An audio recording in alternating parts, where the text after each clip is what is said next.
What's up, guys? I'm SaltEMike, and this is your Star Citizen Week in Review for November 21st, 2022. 3.17.4 is finally here with IAE, so hopefully the focus is now 100% on 3.18. And with that patch, we've had a few new ships pop up, and also everything we knew about Soft Death is now completely different. All that and more on today's Week in Review.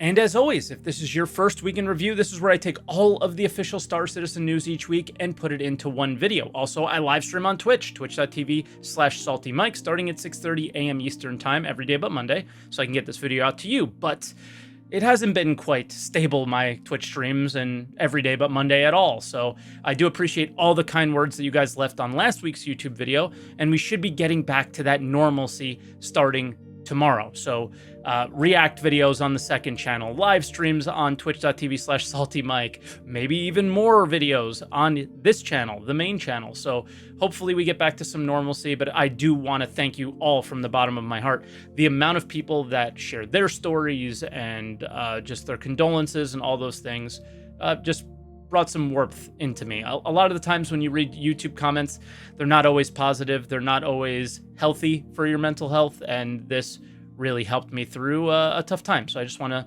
thank you guys for that. But with that said, let's jump into the video and talk about a little bit about that 3.17.4 patch.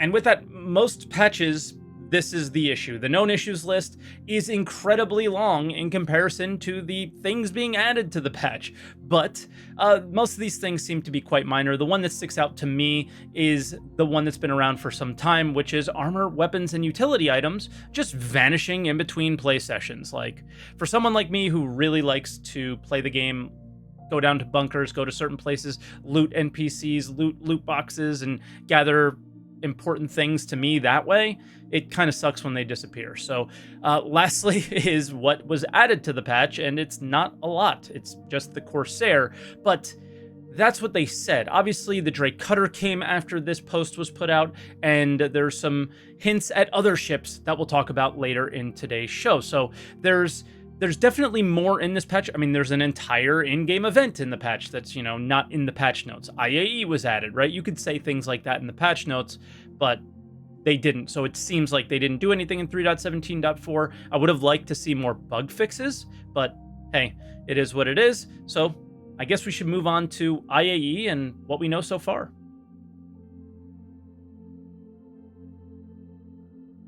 Now, IAE has been going on for a little while now, and we're on day 4, but I want to explain kind of each day individually and share any updates that have happened there. And I want to start out with day 1, Drake Day, and they gave us 2 brand new ships, the Cutter and the Corsair. We'll start out with the Cutter, which is a starter ship, and it's kind of changed what the definition of starter ship is, and they've been changing it for a while now with things like the Titan and the 100i and so on, right? The Nomad, right? All these ships with the label starter are quite different from what a 2012 starter was with the Aurora. So a lot of things have changed, but it kind of makes sense because they know more about what players do and how the game works. And I can one day see the Aurora kind of being a vintage ship rather than a functional one, but it still has a huge place in my heart and I'll always use it. But the thing that's cool about this ship, in my opinion, is the way it looks. Its functionality, it's a starter ship. It doesn't do a lot, and it's definitely not good in a dogfight. If you like sleek ships, I totally get it. Not my style. The thing that people are talking about with this thing in particular is its insanely large fuel capacity. And 2 things can be going on here. It's either they're preparing us for Pyro and they don't want to do extra work on this ship because they're going to have to do it for all of them, or they screwed up. I'm going to lean towards screwing up, but it has currently more fuel than the Corsair, which is an exploration ship that's a Connie size, right? It makes no sense. So it's $45. There are 3 paint options, and they're all $5 each, or you can get all 3 for $9. Now, there was a Q&A on this. I'm only going to touch on a few questions here. Link will be in the description for the other ones. They start out by explaining this ship will be tankier than all the other ships in its starter class because of its armor, but it doesn't have very good shields, and it just generally has a stronger structure. Not really sure what that means. And then they shared that vehicle transport was never initially a part of this ship's design, although it was heavily pointed out in the marketing material. So I thought it was. And if it was, I thought that they were kind of pushing the boundaries of what a starter maybe should do. They showed a rock in ISC, I believe. So yeah, I thought it was intentional, but it wasn't. And there is, again, quite a bit more in here. So link in the description if you want to check it out. Then moving on to the Corsair. Very large ship, a Connie competitor. And I feel like we've been talking about this thing for like a year now. And yeah, it's got a ton of forward-facing guns, but it's 75% less health than what a Connie has. So a little bit more guns, a little bit less health, and only a little bit more guns if you count the P52 on the Connie, right? So it seems pretty balanced from that perspective. It's $250, 3 paints as well, $7.50 each, or $18 for all of them. Now, day 2 was Origin. Not a lot to share here. I think the only update that we saw was on the 600i, which got the cold forge paint. It's $11.50. That's new from what I can tell. Then day 3 was Aegis. Nothing new to share here. Plenty to sell because they have a lot of ships in their lineup, so they haven't added any really this year. And then day 4, which is where we're at right now, alien ships. And yeah, again, not a lot to share here. I think the only change is that the Banu Merchantman went up by $50. So it, guys, if you got the Banu Merchantman when I got it, wow. I paid $250 for this thing. It is now $650 for this ship. Quite incredible. But that's IAE up to this point. They had a few funny videos with Jax, and you know, everything is based around IAE in these updates. So when we move on to video updates right now, you're going to hear a lot about that as well.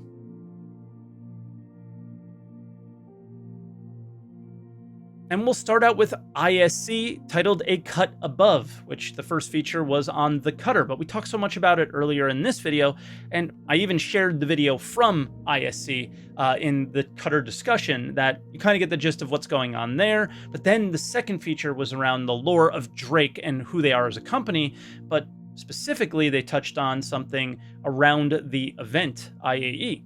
Over the past couple of years, their marketing has shifted to much more of a take back the power. We're trying to provide weapons and tools for the people because you can't trust the government or the military to save you.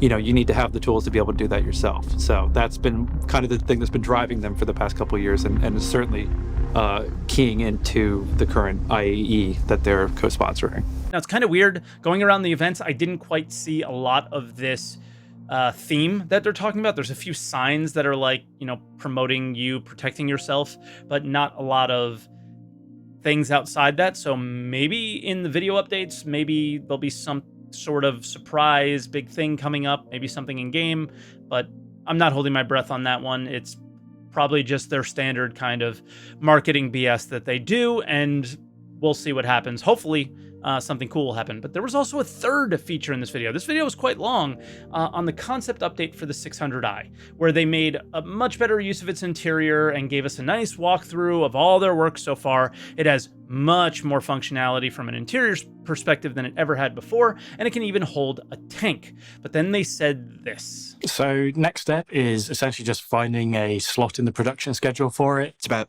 finding the space where we can start doing the production art and designers can get on board with actually making it come alive again. We're all super excited with the work that we've actually done on it. It's just trying to actually get the schedule to align so that we can begin the work on it. It's not going to start today or tomorrow, but it is something we're looking to try and include as soon as we can. So we showed you all this cool stuff that you're supposed to be really excited about, but by the way, we have no idea when we're giving it to you, and it's probably going to be a really long time. Jokes aside, I love the fact that they shared this information. I like when they share what the teams are working on right now, whether it's relevant to the gameplay experience or not, is not necessarily an issue. I think updates like this are really good. I think the updates that we've gotten in the past around certain things can, the old SCLs and things like that. But I don't think you'll ever really see me complaining about this too much, although it is kind of weird to share an update that you have no plans at this time of releasing. Then moving on to SCL, which was an all IAE Super Talk, and this thing was very cool from a newness perspective. It was a round table, and they're really proud of it, and they should be, because it's quite neat. But it was also very unstructured, and it was a lot of the old SCL vibe where devs just kind of get together and talk, which is really cool to be on a fly, really cool to be a fly on the wall of that discussion.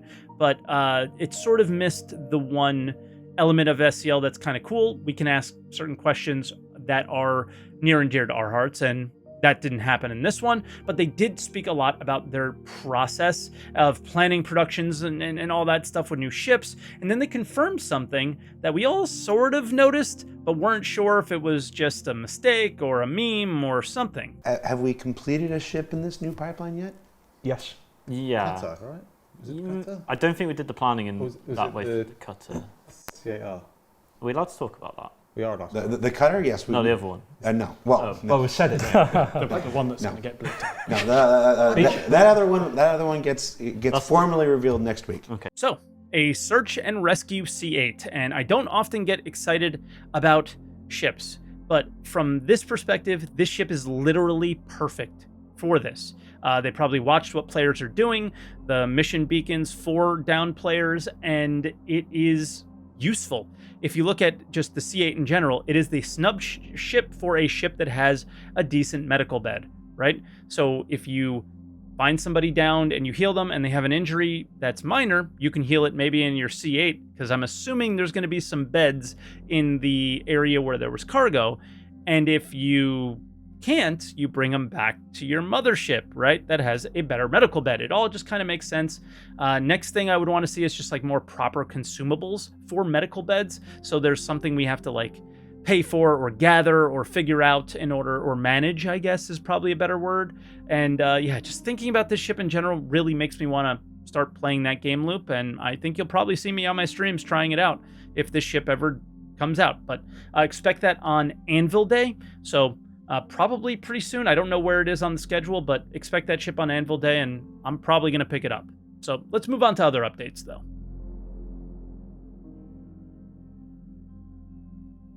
And with that, we'll start out with the sneak peek, which is right here. And it is a drug lab of some kind. And I don't know, I don't think we'll interact with this thing at all, but maybe we can hope for that. But my guess is just a look into a pyro location.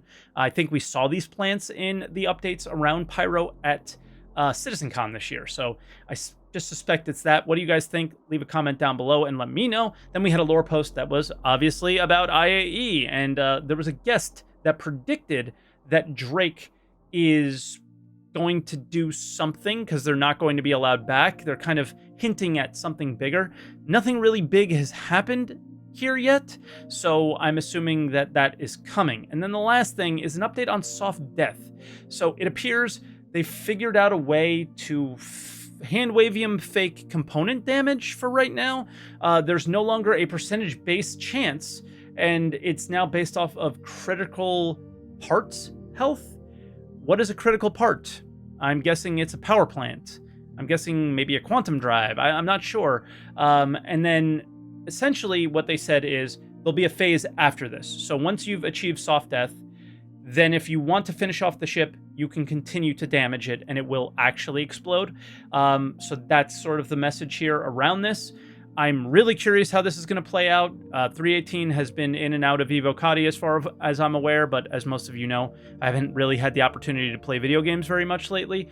So, yeah, I'm really interested in seeing how this works out, because it makes a lot of sense.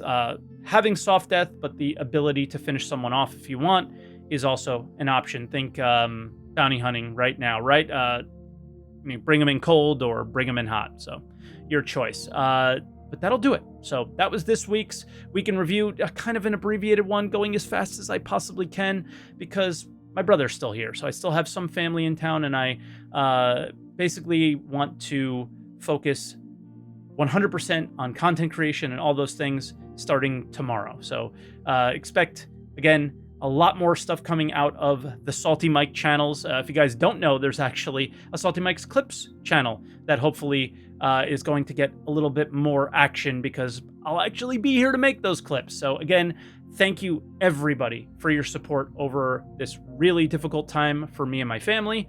and I am so looking forward to getting back and doing more on this channel, SaltEMike 2, Twitch, and SaltEMike Clips. So thank you again for watching, everybody. Please hit a like on the video, leave a comment down below, and if you're really enjoying Week in Review, make sure you hit subscribe, and I'll catch you guys all next week.